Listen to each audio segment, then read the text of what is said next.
9.487 establecimientos educativos que empezaron ya el viernes pasado un nuevo periodo escolar. Lo han hecho bajo la modalidad no presencial por este repunte de casos de COVID, por las nuevas variantes en Ecuador que mantienen este estado de excepción en 16 provincias. Nos acompaña Abelardo García, el presidente de Corp Educar Guayas, la Corporación para la Calidad de la Educación Particular. Bienvenido a Contacto Directo. Buenos días, Stephanie. Buenos días a los televidentes que nos están escuchando. Buenos días también. El Ministerio de Educación registra un 80% de planteles públicos, apenas un 17% son particulares. De esos, la mayor parte está esperando a que finalice el estado de excepción el 20 de mayo para tener más claras definiciones sobre la opción de las clases no presenciales, sino semipresenciales. Correcto. La gran mayoría de establecimientos particulares ya ingresaron sus PICES, que son los protocolos para el regreso seguro a clases. De esos, más de la mitad ya han sido aprobados. Estamos a la espera de que se terminen de aprobar los PICES del resto de instituciones. Lo ideal hubiera sido tenerlas aprobadas antes del 7 de mayo. Sin embargo, como vino el estado de excepción, digamos, el plazo ayudó un poco a que se pueda haber este retraso en la aprobación. Pero una vez que estén aprobados y terminando el estado de excepción, entenderíamos que los colegios que teniendo aprobado su PICE pueden optar ya por la opción de una semipresencialidad. ¿Y entenderían que podrían optar para eso desde cuándo? Por el momento, el estado de excepción es el que ha suspendido el regreso presencial a las clases. Habrá que ver qué medidas se toma desde el COE al término de este periodo de estado de excepción y qué medidas toma el nuevo gobierno, porque justo coincide con el cambio de gobierno. Y es ahí donde tendrán que empezar las nuevas definiciones. Ahora, más de 11.000 instituciones han presentado estos planes a los que usted se refiere, los planes de continuidad educativa, que son protocolos también para la opción de las clases presenciales.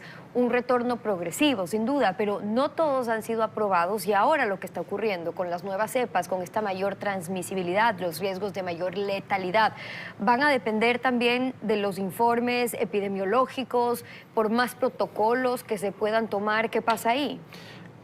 Los PICES son aprobados a nivel del COE nacional y de ahí hay una aprobación adicional que lo dan los COEs cantonales, dependiendo de lo que esté pasando en el sector en el cual se desempeña la institución educativa. Entonces, hay la facilidad de que, así como hoy son solo 16 provincias las que están en el estado de excepción, también podríamos empezar a hablar de que cada COE cantonal podrá ver, según la realidad en la que están viviendo, si permite o no el regreso progresivo, voluntario y escalonado a los establecimientos educativos. Viendo también qué ha pasado en las últimas semanas, ahora la preocupación de muchos padres de familia con estas nuevas cepas que están afectando también a los más jóvenes, que ya ha afectado también a niños, es que los protocolos en realidad pueden ser muy difíciles de cumplir, no se diga con los más pequeñitos. Ustedes lo que proponen es que sea, por ejemplo, un número pequeño de estudiantes por clases, lo que ya han probado, que puedan ser grupos en semanas o grupos o semanas alternadas, o que sean menos horas diarias, que se aplique el distanciamiento. ¿Qué más? Pero que se pueda cumplir.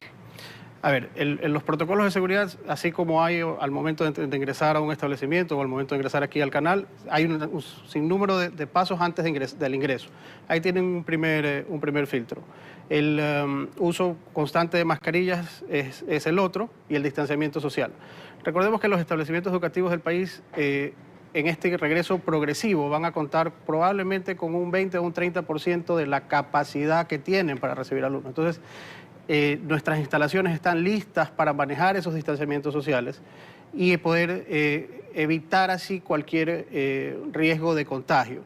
Por otro lado, en el año que pasó, hubieron ya planes pilotos que se aprobaron en el país, y de lo que hemos podido analizar en esos planes pilotos, en ninguno hubo un margen de contagio alto. Es más, se activaron los protocolos en uno o dos casos en que llegó un chico que su familia se había contagiado y se bloqueó el tema y no hubo una propagación dentro de los establecimientos educativos. Pero fíjese, en casos como esos hay experiencias internacionales, pero van de la mano también de cómo está avanzando el plan de vacunación. Acá ya estamos avanzando con el tema de los maestros, ok, falta que no pongan más demora, es decir, que sea todos los maestros sin excepción, pero los jóvenes ya sabemos que no van a tener por ahora una vacuna. ¿Qué experiencias que se puedan replicar, que alivie también la carga que están teniendo las madres, los padres, complicando también la reactivación económica? Porque si los niños no van a ir a clases y alguien tiene que quedarse cuidando en casa con ellos, la reactivación sigue tomando más tiempo. Correcto, que se abran las escuelas y volver a la presencialidad es lo que todos estamos necesitando. especialmente los niños, porque los niños ya han tenido todo un año escolar fuera de sus salones, con toda la problemática que eso conlleva. Por otro lado, hay estudios que se han realizado en otros países que los podemos analizar, que los podemos revisar. Por ejemplo, en Cataluña ha hecho pruebas constantes y ha visto que en las clases los chicos no se contagian o los contagios son menores al 1%. Y hay que ver esas experiencias que ya hay en otros países y aplicarlas aquí. En el plan de vacunación, efectivamente, entiendo que más o menos entre el 70 y el 75% de la planta docente del país ya se encuentra vacunada. Ahí lo que falta es terminar esa vacunación y ampliar al grupo de personal administrativo y de servicios que también son parte de las instituciones educativas y que también tienen que ser considerados, nos han dicho, en una segunda etapa, pero esperamos que eso se cumpla a la brevedad posible. Ahora, ya hay otra preocupación, y es que de los padres de familia, sobre todo, y es que se han visto sus ingresos afectados en plena pandemia, y ahí entran los costos de los útiles, los costos de la matrícula. En ciertos casos han recomendado incluso uniformes. La modalidad online significa menos horas presenciales, pero pagan para algunos padres con poco descuento versus lo que están recibiendo. Y del otro lado tenemos a los colegios, que con menos ingresos, muchos padres que ya no han podido incluso matricular, tienen que cumplir igual sus gastos para los maestros, los básicos. ¿Qué han propuesto ponderando ahí? Nosotros venimos analizando la situación de la educación particular desde hace ya algunos años. La situación económica se agravó en la pandemia, pero ya venía mal. Es decir, por ejemplo, los establecimientos particulares han perdido casi un 20% de alumnado de un año para el otro. 180.000 estudiantes han migrado al sector... ¿En este último año? Han migrado al sector público, sin embargo, en la cifra del público no se nota ese incremento. Hay solo 80.000 que han incrementado. Entonces también hay un tema de deserción estudiantil que tenemos que analizarla. En el tema de los útiles, en la recomendación que se ha hecho a las instituciones educativas y que la hace también el Ministerio es que se reutilicen la mayor cantidad de implementos que se usaron en años anterior o en años anteriores. En ese tema creo que todas las instituciones están dispuestas a seguir colaborando. Y la otra recomendación que han hecho es que mientras el estado de excepción y la presencialidad no vuelva a ser la normalidad, no se exija el uniforme escolar. Entonces, claro. ¿Qué pasa con las pensiones, en cambio? Las pensiones, recordemos que las pensiones en el Ecuador están congeladas desde el 2018-2019. Ese fue el último año en que hubo un incremento en pensión. De ahí han venido la ley para la emergencia sanitaria, fijó que los colegios tienen que dar hasta el 25% de descuento adicional a las personas que demuestren que efectivamente han perdido su trabajo o han visto sus ingresos disminuidos. En ese sentido, todas las instituciones, y es fácil ver porque uno ve las propuestas que hacen al inicio del año, manejan descuentos. Unos los manejan descuentos generales para todos sus padres, otros los hacen focalizados. Y lo otro que hemos estado viendo es que el nivel de becas y medias becas, por así decirlo, ha aumentado. La ley exige el 5% y en la actualidad más o menos está alrededor del 10%. Entonces, digamos, se ha duplicado la ayuda desde el sector particular porque tampoco interesa que se siga perdiendo alumnos. Claro, es entendible desde la posición de los colegios, pero también la preocupación de los padres, sobre todo quienes no están en capacidad de seguir pagando y menos bajo estas modalidades. Ahora, ¿qué ha ocurrido en la costa? Que ya estamos hablando del segundo año que tienen que empezar clases bajo esta modalidad o en una pandemia.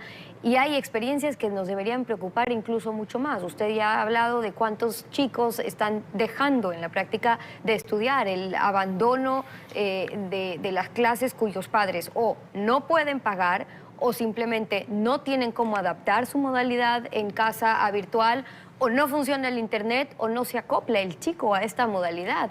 ¿Qué han podido ver, aprender de este año que pueda todavía ser tiempo para hacer correcciones? Para este año lo que probablemente se tenga que empezar a implementar es el tema de las clases híbridas. Es decir, el modelo en el que uno va a tener alumnos dentro del establecimiento educativo y alumnos en sus viviendas, porque como es un retorno voluntario, no necesariamente todos van a acudir a las aulas. Ese modelo de las clases híbridas, digamos, sería lo nuevo para este año, en el cual el docente puede conectarse con los dos grupos, con el que está en el salón y con los que se mantienen en casa. Pero todas las instituciones han ido avanzando. El año pasado nos cogió en el mes de marzo, cuando estábamos en el periodo de vacaciones, nos tuvimos que adaptar rápidamente. Si bien es cierto, el inicio del año se atrasó porque estaba originalmente para abril y terminó empezando en junio en la gran mayoría de instituciones, pero ya hay un camino recorrido. Ya no es como el año pasado, en que esto era algo 100% desconocido o algo nuevo. Ya las instituciones han podido implantar sus metodologías, han visto qué funciona, qué no funciona. Como todo, sí. Y están los retos también que hay, sobre todo si hablamos ya, o capítulo aparte, sobre el tema de la conectividad y temas que están pendientes aún, como por ejemplo un impuesto de consumo especial, como si fuera suntuario, como si fuera un lujo la conectividad de los chicos ahora mismo hacia el Internet. Abelardo García, presidente de Corpe Educar Guayas, hoy en Contacto Directo. Gracias por habernos acompañado. Muchas gracias. Vamos a una pausa.